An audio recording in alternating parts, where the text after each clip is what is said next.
which is never a good sign when it starts. That's like a sign of something coming, is when the temperature starts to drop. What do you mean something coming? Like something's coming into the room.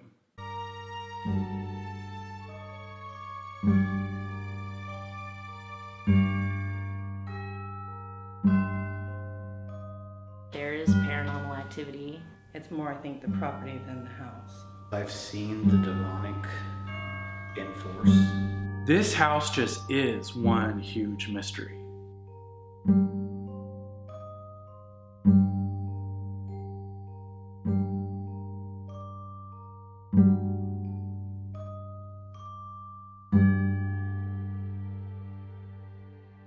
Steve Miller bought Thornhaven Manor in 2012. The house, which sits in Newcastle, Indiana, has a deep and haunting history. Steve has researched this history over time, after the house that he was hoping would turn into a home turned into a haunt. I bought this place on a whim. I really didn't need to have this big old money pit, but it was one of those times when this opportunity comes your way. And it's a beautiful home. It was always something in the back of my head when I got a lot older, that'd be neat to have an old home to restore. And so I came here thinking I was just gonna waste the realtor's time, but I fell in love with this place. The agent who sold the house to Steve is no longer a realtor. However, before he purchased the property, there were some conditions. There were to be no children living inside. One of the oddest things that first happened was I knew it was an old home, and so I was really curious about the history. I didn't think about anything about it being haunted, but I wanted to know more about the history, and the people who owned it would not talk to me. All the questions had to go through the realtor, and then they wouldn't answer anything outside of what they legally had to answer, like the roof, the foundation, stuff like that. A lot of different families have lived here. It seemed to be a very well-loved home until the last family. I don't know what happened with them, but I was told that they just left. As in, clothes in the closet, dishes on the table, they left everything behind. They just, whatever was on their backs is what they took. And so that kind of should have been my first clue that something was off, but I didn't think anything of it.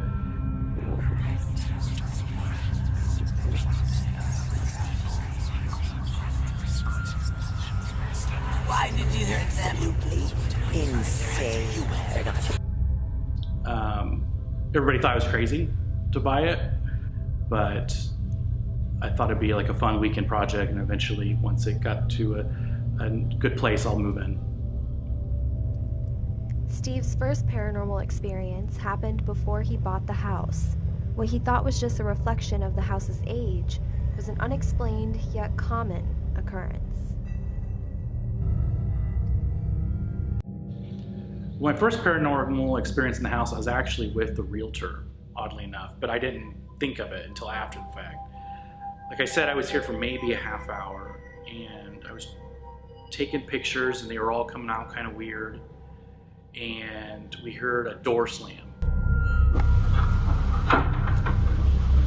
And I remember looking over to the realtor, and she's like, "Oh, don't worry, that happens here all the time." And I thought, oh, ha ha, old house, you know, that's just her way of saying it needs a lot of work and the wind or whatever. But honestly, I believe she was really telling me, no, that happens here all the time. So she was telling me without telling me.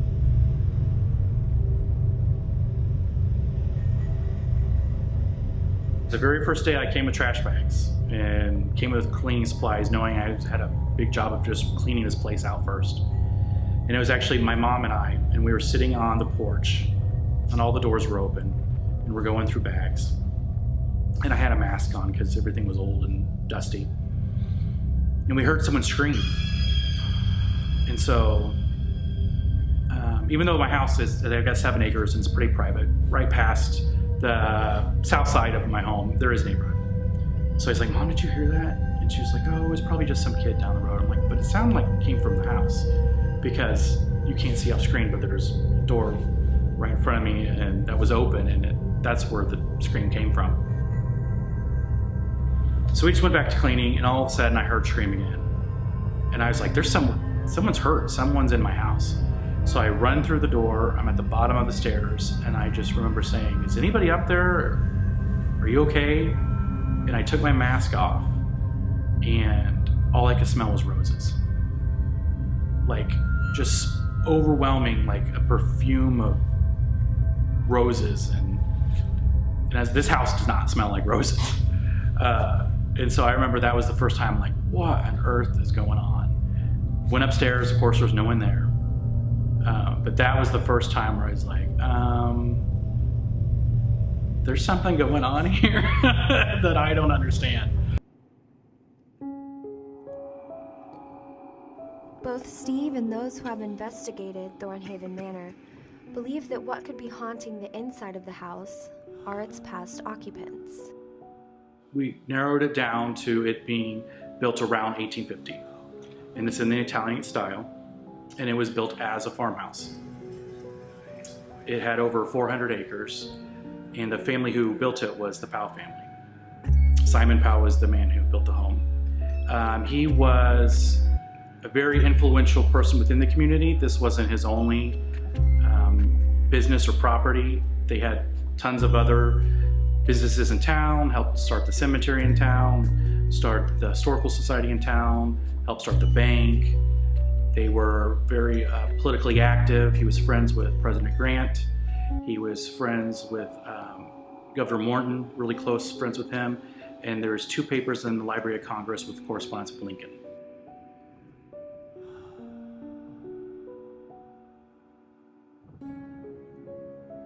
And we also believe, since they were abolitionists and Quakers, and they actually purchased this property from an abolitionist and a Quaker, that this is also part of the Underground Railroad.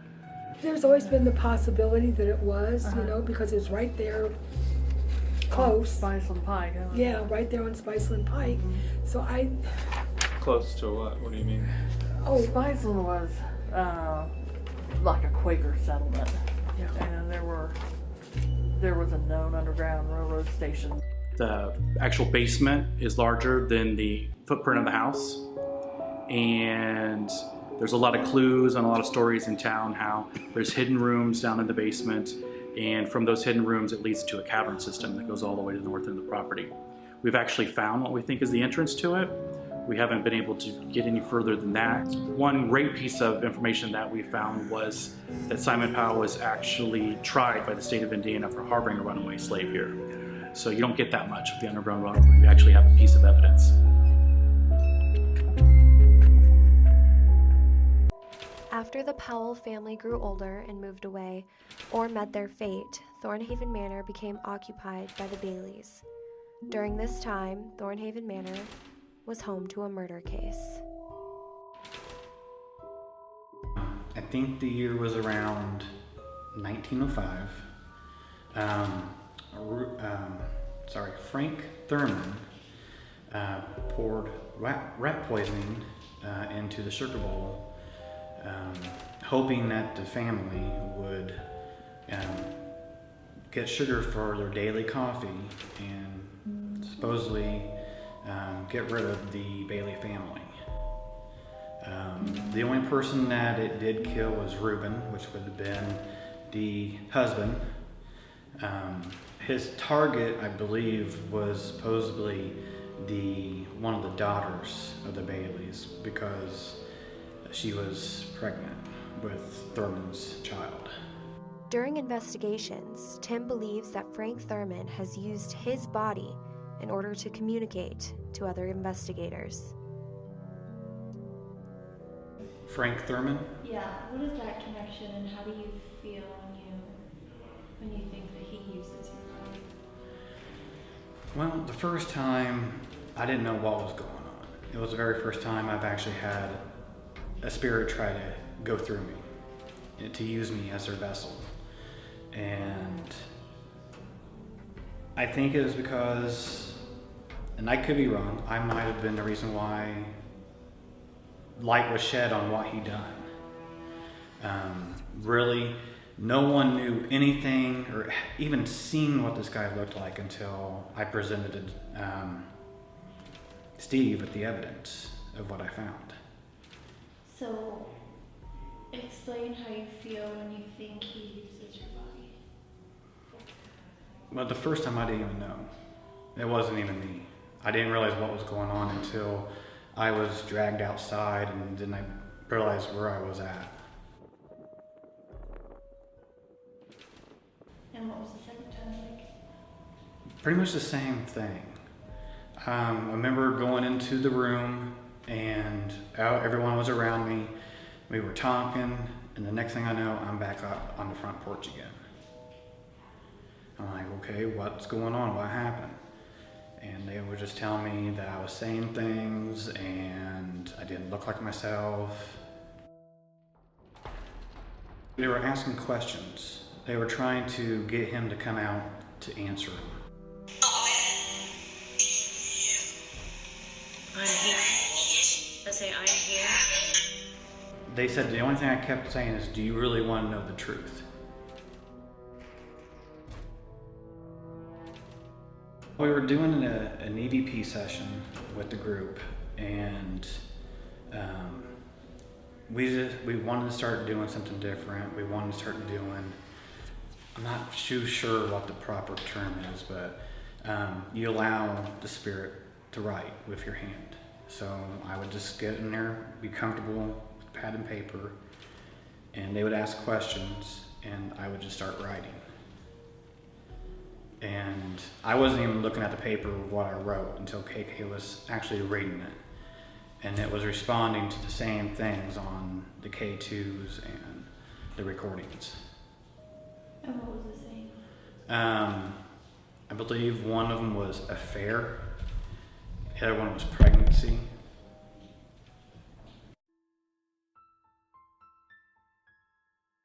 Those who have investigated Thornhaven Manor have described the activity inside of the house to be somewhat benign. However, what lurks outside is pure evil. Was kind of a slow night, and it was about 2 a.m. when most of the group decided to lay down and try to go to sleep. Everybody turned in, and me and Barb went outside to smoke a cigarette and basically just take a little break. We were out in the drive, bright full moon night. I couldn't see my friend KK Caressa probably from that far apart. I mean, it was just dark. And then we heard a large rustle of leaves coming from the woods towards us. It did not sound like an animal. If it was that close and it was an animal, we would have been able to see it. And we literally ran away. It was so intimidating and startling.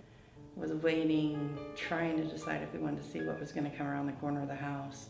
We could hear it getting closer, and we were like, nope. And we usually run towards noises, but this was a whole different feeling of fight or flight immediately. We came in the house and barricaded the door because we felt so threatened. You could hear footsteps on the porch, and it felt like it was gonna bust through the door. It was a whole new energy that I'd never felt before. I've never been that afraid of anything, ever. Oh, that experience. It was the first time I've ever been scared on an investigation. We spent 2 hours after that, right there in the parlor room inside the door, communicating with the spirits in the house about what was outside. They're threatened by it, they are afraid of it, they wanted to stay out of the house.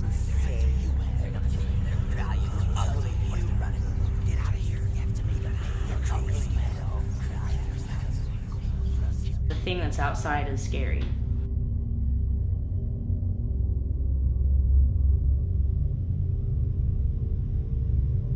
Is outside trying to come in.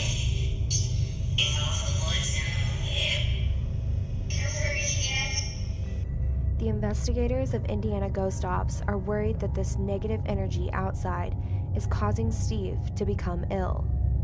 He's done a lot of work to the outside, and I've noticed every year Unfortunately, it seems like he's tearing out more and more trees, expanding the yard back. He gets sicker. He's disturbing something that shouldn't be disturbed.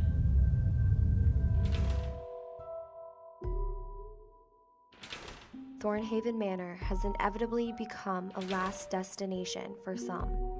There have been 4 confirmed deaths on the property, including Simon Powell's 2-year-old daughter Lizzie, whose cause of death is unknown, and Powell's eldest son Henry, who died of old age in the home. The other 2, most recent deaths, remain a mystery. I think it was around the 60s or the 70s, there was a man by the name of Emmett Bell who actually ran this place out as a restaurant. And he died in the house. The rumor is he hung himself in the basement. The obituary that says he died here says he had a massive heart attack. But it was weird where it talks about how well known he was with the community and how well loved he was. But at the very end, it asked for no one to come to the visitation. They didn't want anybody to come and see him. The property's most recent death has an uncanny relationship to a fatal event years before. Simon, in his later years, ended up moving into a mansion in town, and his son Henry took this home over. His wife ended up suffering from a really bad depression, dealing with the sickness of her father. Moved her into town, that didn't work, and so then they sent her off to live with her sister in Logansport to get some help. Unfortunately, when she was there, she drowned herself in the waterworks. Not too many years ago, there was a lady that lives in the neighborhood close to this house that in the middle of the night, she just got out in the winter, her nightgown, barefoot. She wandered into my yard, laid down in my ditch, and the snow covered her up and she died. The family, I heard, thought of foul play because it just didn't make sense. She wasn't sick. She didn't have any elements like dementia or anything that would contribute to it. It thought of, like I said, foul play, but there was only one set of footprints in the snow. And so no one has ever understood why she did what she did.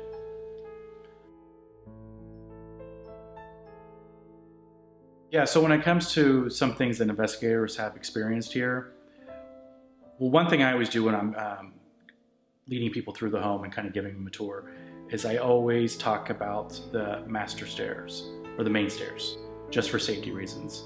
And that's because people tend to get very lightheaded, dizzy, kind of sick to their stomach, especially people tend to be more sensitive to things. And one of the craziest things that happened late last year was there was a group.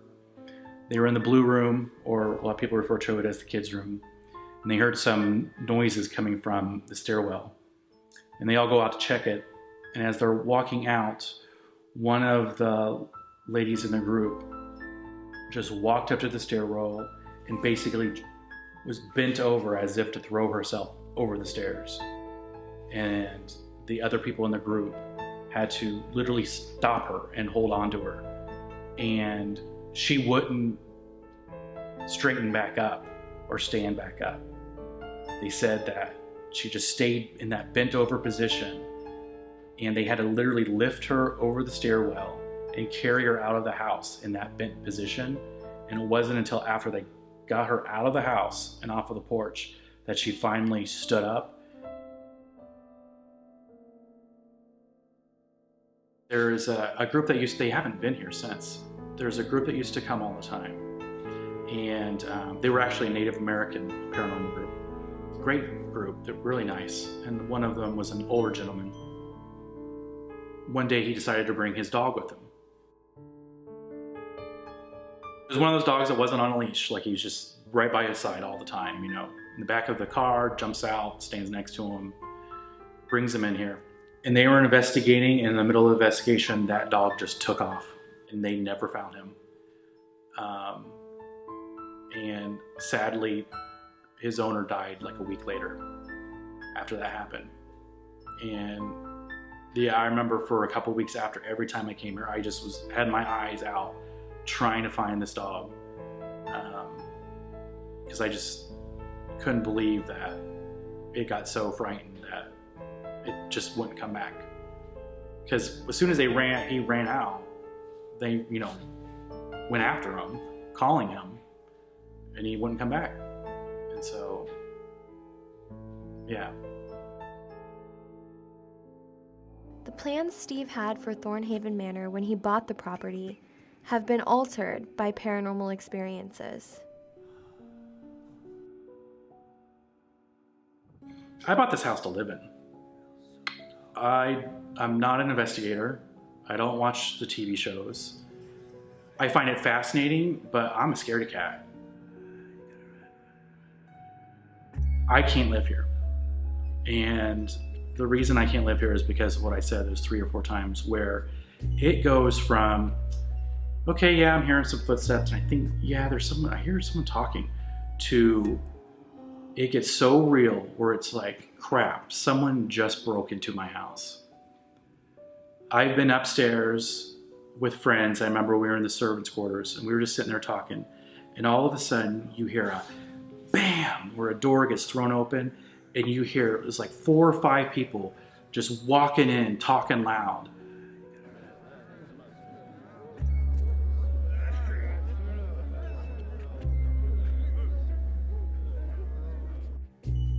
And we were just, it was that whole fight or flight, like, oh my God, someone just broke into the house. What are you gonna do? And I remember we came running down the stairs, like, who do you think you are? Just kind of like trying to confront whoever just came and get them out of our house. Came down the stairs, no one. Not door open, not door closed. There was no one here. And that is the worst feeling.